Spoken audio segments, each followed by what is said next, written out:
Welcome to Tech Twice Weekly for August 11th, 2014. My name is Ben White, and welcome to the show. This is a technology news podcast bringing you the latest headlines and discussing them twice a week, every Monday and Thursday at 8 p.m. Pacific Time. Once again, I'm joined by my friend Eric Fee. How's it going today, man? Namwa, as they'd say. I'm guessing that means something about being warm and uncomfortable. Is that about right? Pretty much. Yeah, it's got up to around 100 degrees here in Portland today, and uncomfortable is just the beginning of it, especially here in both of our home studios. It is not a comfortable place to be. So this is going to be a little bit of a shorter show than we've had the past couple of days. Hopefully we'll be back to our regular format for Thursday's show. I've also had a switch in my setup here, just moved over from Windows 8.1 over to running Ubuntu Linux 14.04. And while I've got most of the kinks ironed out, there's still a couple of problems I'm working on figuring out. So right now, we're just going to run bare bones here today and jump into the news stories. Now, I want to start out today's show with a little bit of a sad piece of news. It's being reported by The Verge and many other media outlets that the actor Robin Williams has died of an apparent suicide attempt this afternoon. I personally grew up as a big fan of Robin Williams' comedy, both his stand-up and in feature films, and I truly appreciated his style of comedy that not only made you laugh, but often made you think. And honestly, I think the world really lost another great funny man today. So before we get started and get into all of our headlines, I just want to stop for a moment at the top of the show and take a moment of silence for his passing in recognition of all the comedy and laughs that he's given us.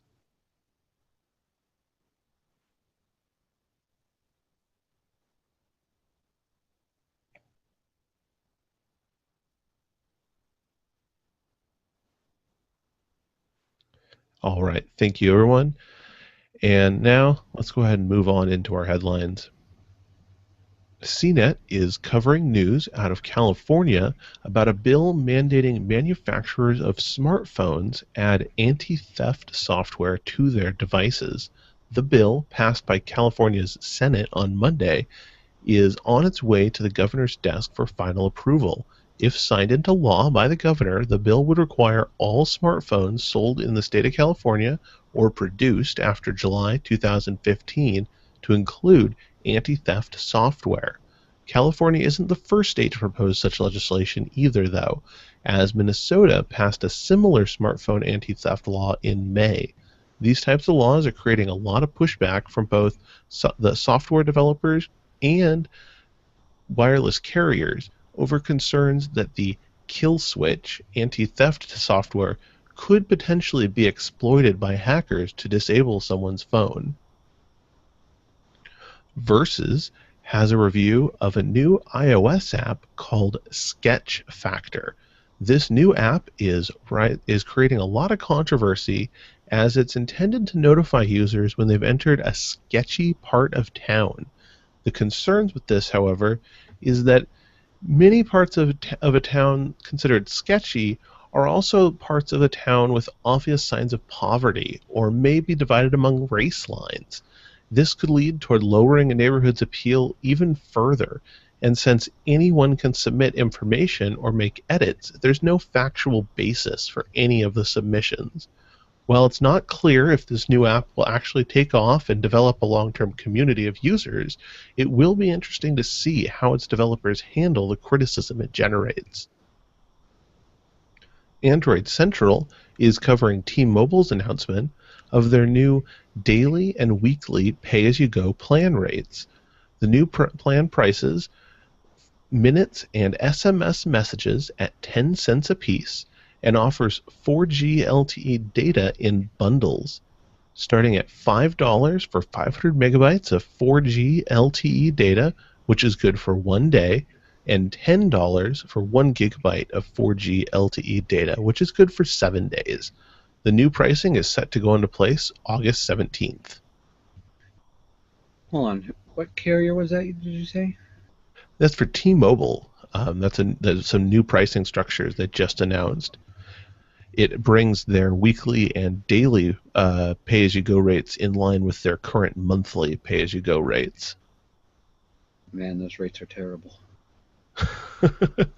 I believe they're marketed more towards international travelers rather than local people living within the country. True. Although the data expiration is kind of bogus. In a lot of countries, when you pay up on a SIM card or something, it lasts until you use it. So the pay as you go and pay first plans are actually relatively cheap, and most people use them. But with rates like that, that's a little bit excessive.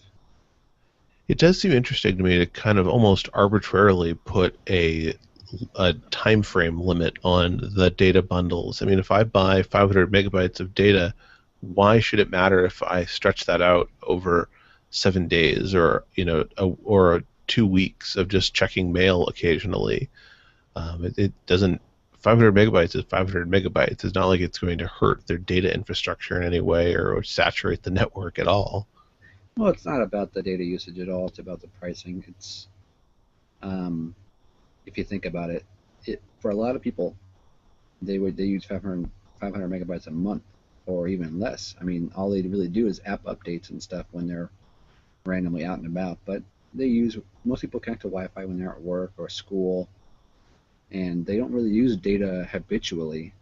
So if they didn't put a cap on it that was short, although a day is really short, then it could last for a while. And I would assume that they don't want to take away or make plans that are cheaper than their monthly, which is where they probably get they probably get the vast majority of their business. That's a good point. Yeah, that makes a lot of sense. The last headline I want to cover today is from TechCrunch, and they are reporting on the mobile short-term messaging app Snapchat becoming the third most popular social media application behind Instagram and Facebook, as reported by Comscore. Remembering back, Facebook previously offered to buy Snapchat for $3 billion, and it's now becoming clear why they decided to turn down that offer as more and more teens and millennials are picking up the app and adding it to their smartphones.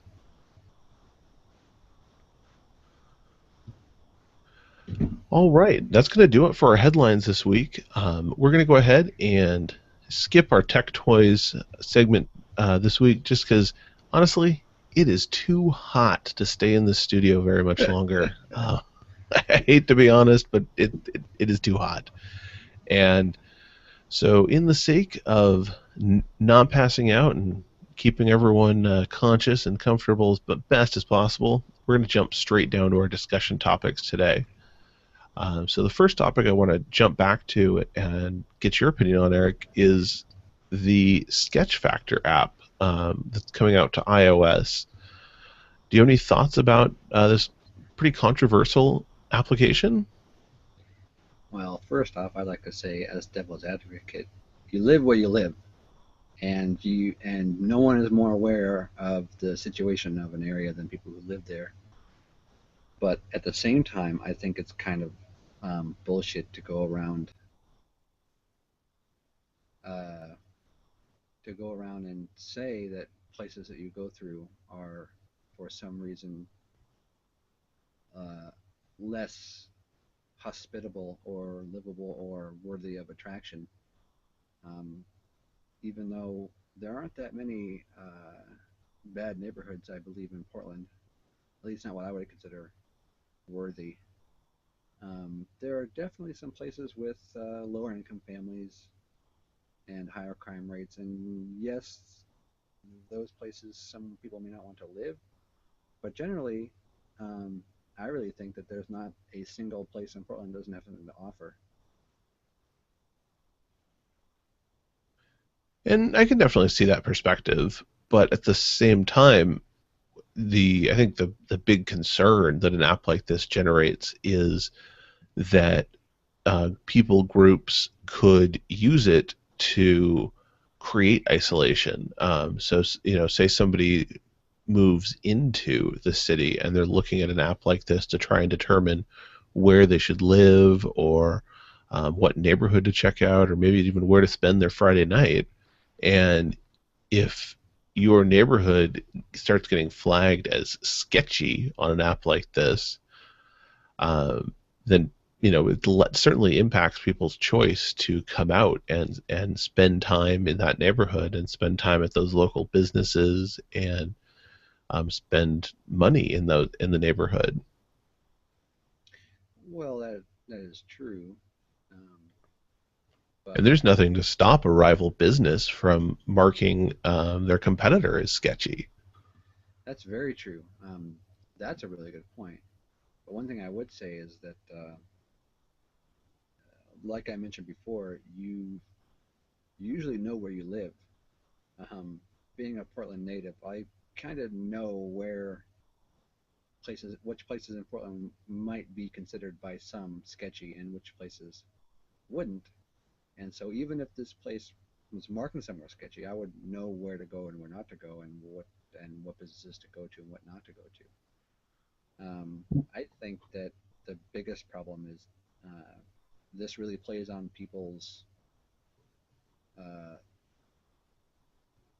people's fears, and that's generally not seen as kosher.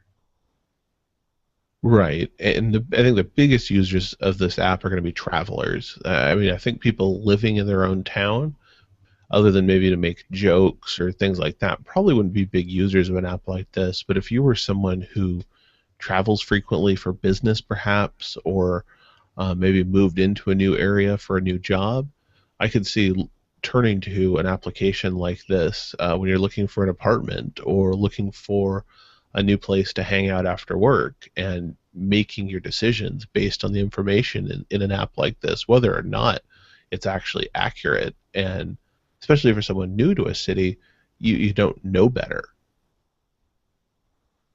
That's very true. Um, and I can see why some people would have a beef with it. I kind of do, even though it wouldn't really do me much good at this point. Um, Although I think that a lot of times travelers tend to either stay close to where they're staying, go where their friends go, or to just outright explore. And explorers and people who like to go discover new areas probably wouldn't take this app very seriously. And people who stay in the area where their hotel or resort are will typically stay there regardless. And people with friends, well, they have the inside scoop, and the app is useless. That's true, and I think that's a really good argument for why it's entirely possible that this app might not even take off, and all this controversy is really for naught. That it'll just be dead in the water, because if there isn't a community to pick it up, it really doesn't matter how controversial an app could potentially be if no one's using it.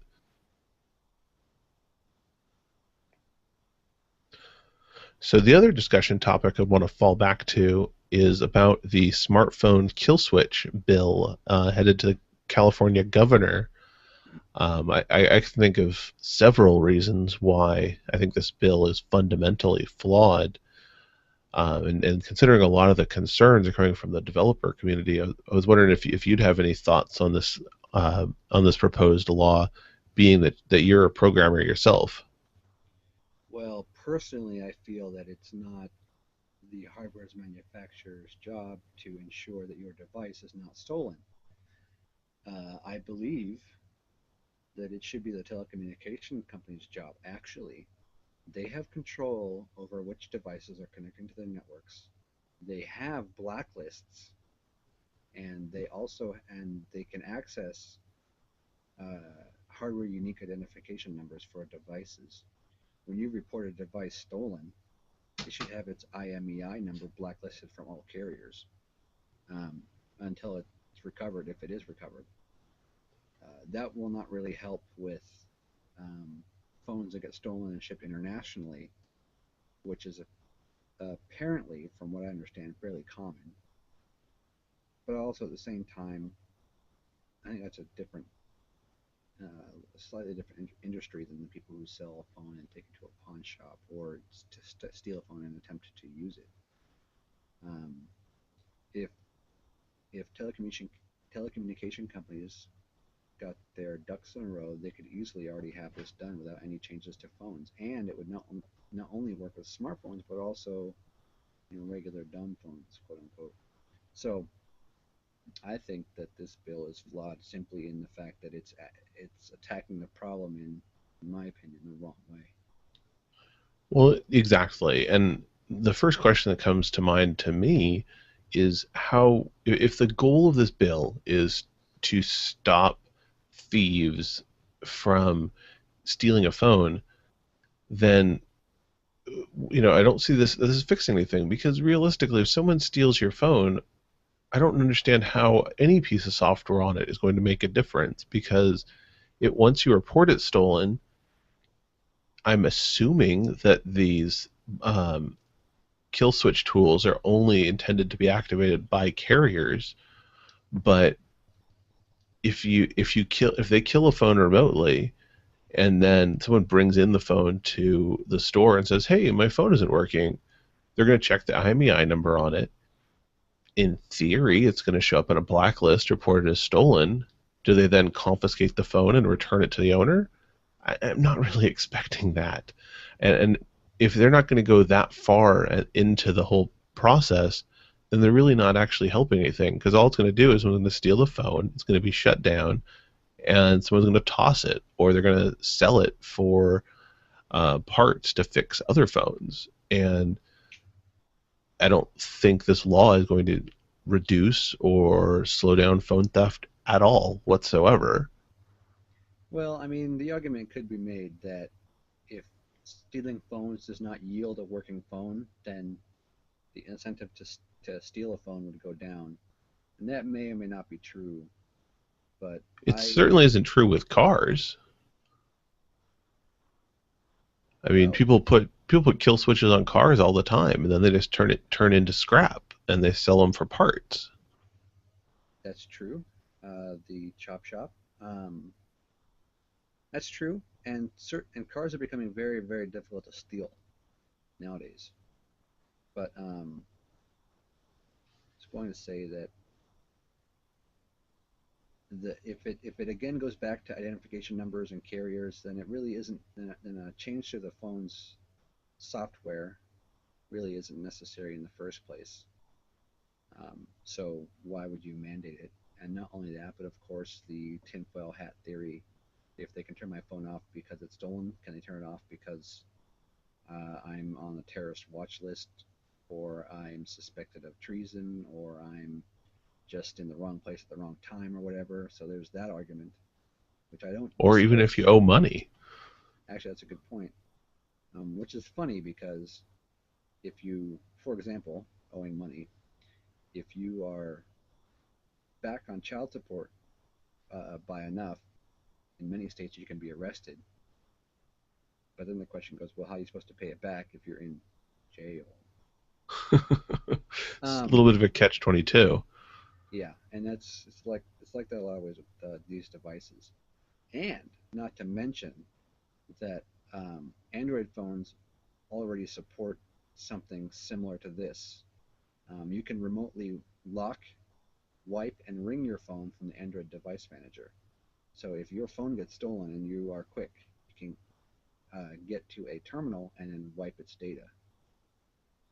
Um, And not to mention, Android phones have data encryption that you can optionally turn on available as well, making sure that a handset could technically be formatted and reused, but it protects the original owner's data from being taken, which ultimately I think is the most important thing that needs to be secured.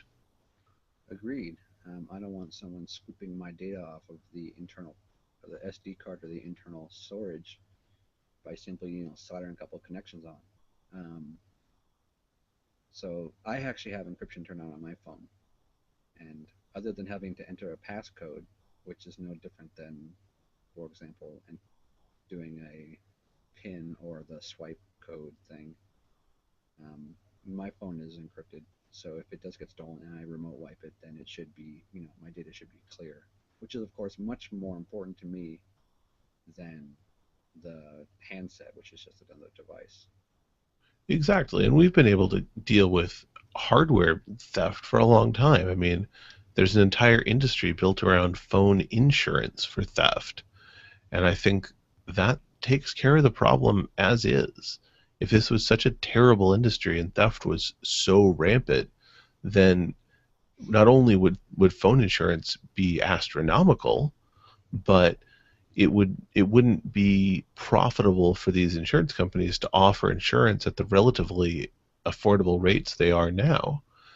I mean, pricing insurance is based on the value of what's being insured, and it costs. I'm paying for full coverage in my car around $115 a month. Well, my car is worth around $10,000 if they had to pay out for it. My phone, probably not quite so much. Well, insurance is typically a very complex calculation, not just how much something is worth on the singular, but also the replacement rates in total. Not only are phones inexpensive devices, they're much less expensive to insurance companies and telecoms than they are to us, unfortunately. But also, um, if the theft rate is low, regardless of the device price, then the insurance rate can be low because they only have to replace X amount. Um, but as far as this bill goes, they're targeting manufacturers because manufacturers are easier to target than telecoms. Telecoms fight tooth and nail for every single penny, and manufacturers are used to being bullied not only by uh, others but also by each other. So I think that this bill is uh, good intentioned but poor execution, and that, of course, is like a lot of law, unfortunately. Well, and I wonder how quickly that cell phone hackers, the people in like the CyanogenMod community who make an alternative ROM for Android phones, are going to find a way to disable this sort of software-based kill switch, or even a hardware-based kill switch if they remove the software calls to it. If I take the factory installed ROM off the phone and put CyanogenMod that doesn't talk to this kill switch, does that render the kill switch useless? It'll be interesting to see. Yeah, I don't know why they think this is a good idea, but it's just a waste of money. And not only that, but it also has those possible security implications I mentioned, which is of course also unfortunate. I think at the end of the day, this is really legislature aimed at letting everyone involved pat themselves on the back and say they're doing something good and say they're doing something helpful. And when you live in that political world and you live in the vacuum that is politics, sure, isolated from reality, protecting people's phones from theft is a good thing. I don't think there's any argument there.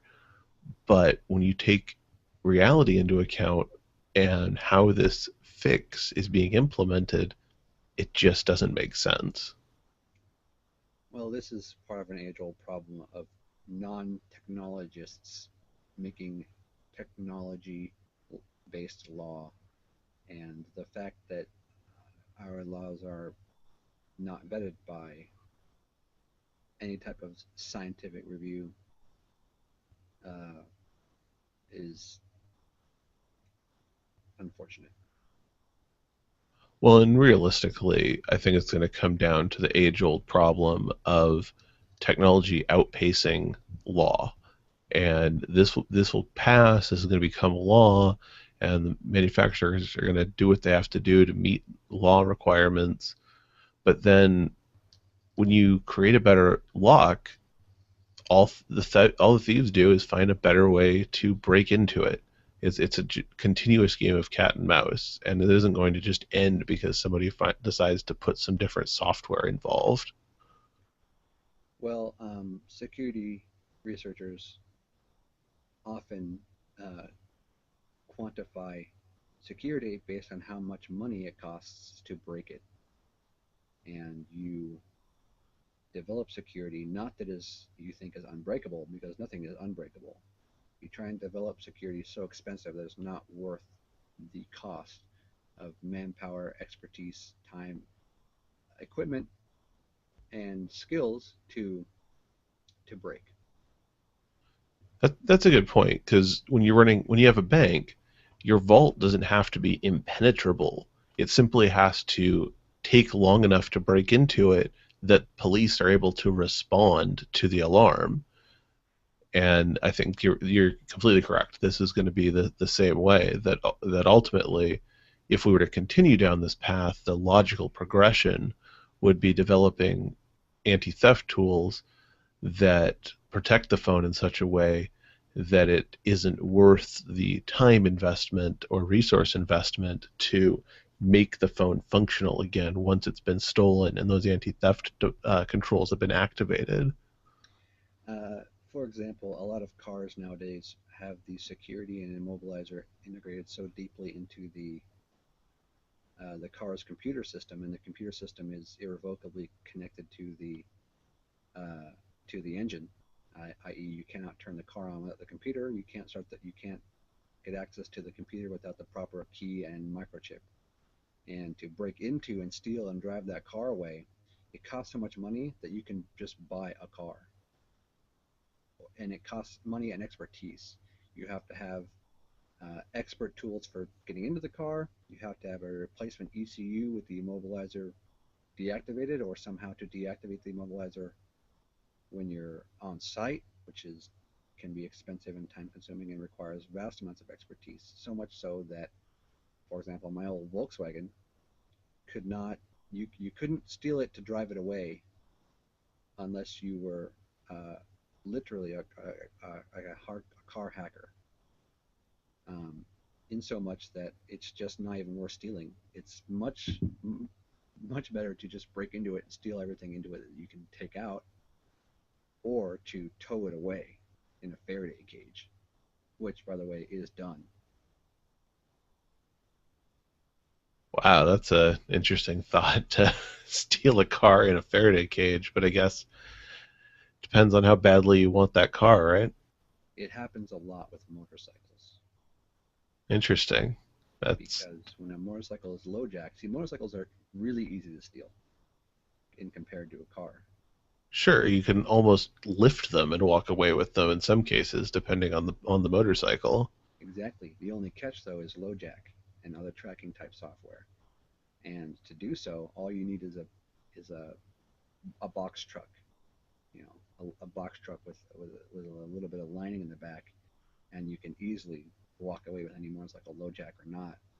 Deactivate the low jack, and then scratch off the VIN, and you have a motorcycle. You have a track day bike or whatever, you par it out. There's a zillion things people do to motorcycles. Usually they just drive it into the ground, and don't get pulled over. And if they do get pulled over, well, who knows? But that thing's pretty common in motorcycles. Wow, that's crazy. So I guess we'll have to wait and see what happens with the kill switch bill. I unfortunately think that the governor is probably going to sign off on this, get to wave the banner of doing a good thing, even though they simply don't understand what they're doing and why it's not actually helpful. And of course, there'll be no repercussions when that's proved to be ineffective down the road, so nobody will follow up with them and hold them accountable to that, because that's just not the way politics in the United States work. But so, on that lovely positive note, um, I think we're going to go ahead and call it a day here at the show. I know the show's been super short, and I apologize. Like I said, I hope we're back to our regularly scheduled formula, as it were, come Thursday. We'll be back Thursday I'll be early actually. It'll be early this week, trying to get a show in, probably 5:30 or 6. But don't worry about that. The show will be out on our RSS feed, accessible through the website at techtwiceweekly.com. We've got our subreddit set up, techtwiceweekly.reddit.com. Currently not a lot in there. Plan to start getting our show stories posted in there, make them real easy to find. And again, if you have any questions or want to submit articles to the show, the subreddit's a great place to go, or email them in directly, feedback@techtwiceweekly.com. Anything you want to share with the audience, Eric? I bought a Jeep. I saw that, a red one at that. Yeah, even though I don't like red cars, I have two of them. I was surprised actually. It was a Jeep Cherokee, right? Correct. A 1997 Cherokee XJ, two-door, two-wheel drive. I know, two-wheel drive, boo. 5-speed, and it was in immaculate condition, and the transmission feels like it's brand new. Ah, so nice. I was surprised because originally when you mentioned you were looking for a Jeep, I misunderstood. I think the Jeep you wanted, and I was thinking you were wanting one of the more traditional sport Jeeps, like you see people driving around in. But you're looking for something a little more practical. It sounds like. So I'm I'm guessing that means you didn't hear a word I just said as I got distracted there for a minute. I heard you. I apologize. Yeah, it's a Cherokee. It's actually really nice. It's a 4-liter. It gets okay gas mileage. I hope to eke out some more with the 5-speed. And it's not that heavy either. It's actually pretty nice. I'll get you behind the wheel soon enough. Well, there's no reason to put me behind the wheel of a nice car with a good transmission. Let's get me started on behind the wheel of your truck with a okay transmission. Uh, that thing is such a piece. Has it gotten better since you replaced the transmission in it? Yeah, it now actually shifts. You don't have to go clutch every shift. I guess that sounds like a positive. Oh yeah. Well, before we spin this before we spin this off too deeply into a car talk show, maybe that's a podcast for another time waiting to happen. Maybe that's something we can look into. Car guy teaches guy who knows nothing about cars a thing or two. But anyway, I'm going to go ahead and say goodnight to everybody. For Eric Fee, I'm Ben White. Have a great night, everybody, and check us out, techtwiceweekly.com. Thanks for listening.